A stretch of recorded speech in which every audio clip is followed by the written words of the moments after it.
Tämä video on toteutettu kaupallisessa yhteistyössä Joutsan joutopäivien kanssa. Nimittäin mut kutsuttiin tänään sunnuntaiksi syömään kilpaa 3 paria vastaan jäätelöä. Mä oon jäätelöä syönyt pari kertaa paljon, mutta en oo ikinä syönyt 10 minuuttia niin paljon kuin menee, ja varsinkin pareja vastaan.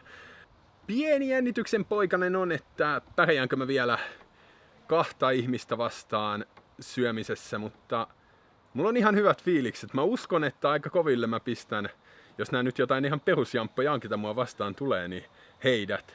Mut eilen, koska Joutsa on mun mummola samalla, niin tulin tänne jo aikaisemmin katsomaan täällä joutopäivillä tukkilaismaratoni, joka oli siis alfojen laji. Ihan törkeen siistin näköistä. 15-71-vuotiaita oli kisaajat, miehiä ja naisia, eli kaikille on. Ja varsinkin ne vanhemmat, yli 65-vuotiaat, miten ennen on ollut miehet terästä ja jotain. Mutta seuraavaksi mennään tuohon alueelle vähän kattelemaan ja odottelemaan kisaa. Tulin tähän alueelle ja jos jossain on kovat psykoosit tulilla, niin täällä.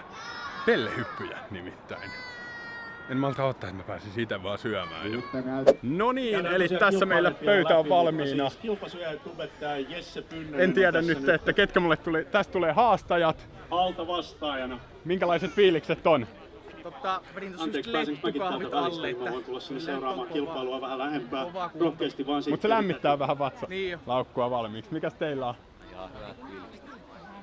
Otetaanko silleen nyt, että että 3 ihmisestä muodostuu ne vastustajat? Eli 2-3 hengen joukkuetta nyt sitten. Vähän armoa. Vähän armoa. Kyllä. Eli teidät tunnetaan Jesse Armeliaana näin ammattipiireissä tästä eteenpäin. No, katsotaan mitä tästä tulee.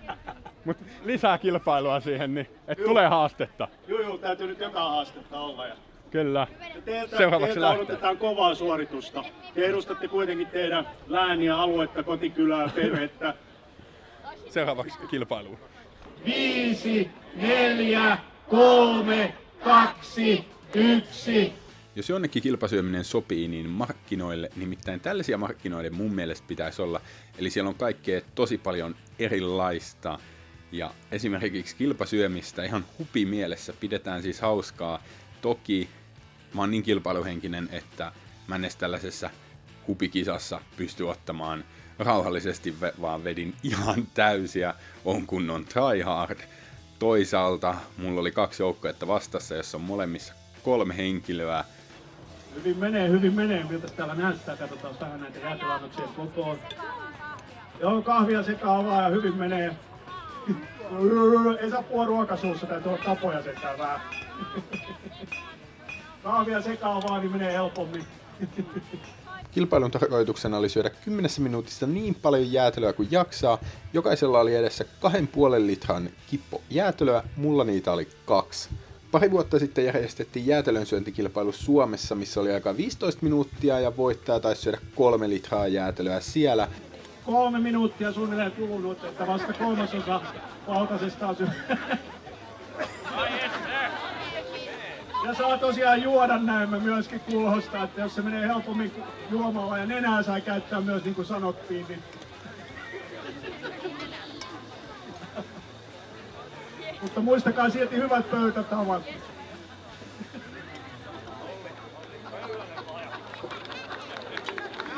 Ja ensimmäinen kulho alhaalla, miltä näyttää siellä pöydässä on hyvin kyllä syöty. Eli ensimmäisen reilun 3 minuutin aikana mä söin 2,5 litraa jäätelöä. Tosin pitää sanoa, että mä vähän ehkä huijasin. Tosin niin mä ohjeistin muitakin huijaamaan, että lisää sinne sitä kahvia, koska sitä oli niin vaikea syödä, kun se oli kylmää ja kovaa ja pää oli ihan jässä, ruokatorvi oli ihan jässä, vatsa oli ihan jässä ja sitten lopussa oli ihan koko ihminen jäässä siitä jäätelöstä. Ja tosiaan muistakaa seisoa välillä, jos tuntuu siltä, että tää on fyysinen laji. Fyysinen laji, kattokaa täältä nyt malliesimerkkiä. Tämä itse tapahtuma onnistui tosi hyvin ja siis tuolla oli kaikenikäisiä ihmisiä ihmettelemässä tätä juttua. Toisella puolella kameraa oli vähintään yhtä paljon ihmisiä kattoo. Ja pitää sanoa, että juontajan rooli tässä on ihan törkeen tärkeä, koska oikeasti ainut mitä siinä lavalla tehdään on syödään, niin miten siitä saa 10 minuutiksi viihdyttävää juttua, niin se on juontajasta oikeasti kiinni. Ja siellä alkaa olla jo puolillaan se toinenkin kulho. Mitäs sitten kun kulho loppuu?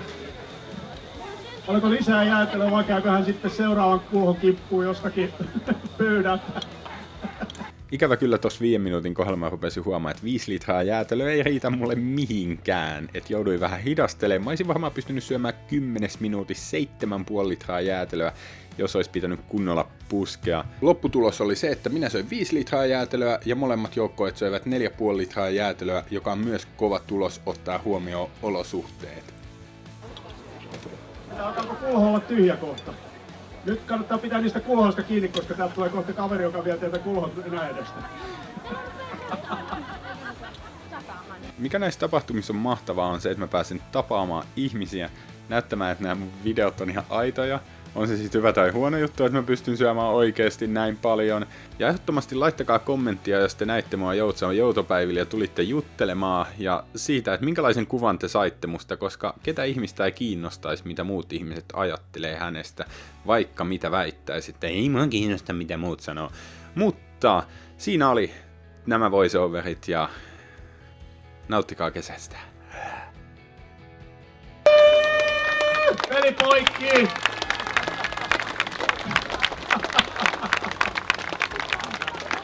Mites kiitetään uploadeilla, raikuvilla sellaisilla voittajia osallistua. Aivan mahtava veto, tää oli täysin uniikki spektaakkeli.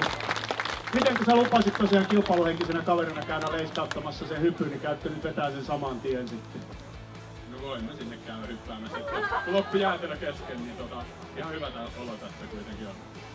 Kisan päätteeksi vielä juontaja haastoi hyppäämään tuolta ainakin 10 metriä vähintään sieltä pommilla. Ja talviturkki samalla heitetty, oli mukavaa siellä käydä. Ja kiitoksia taas Joutsan joutopäiville mukavasta päivästä. Ja kyllä, nyt on vähän mielenkiintoinen olo.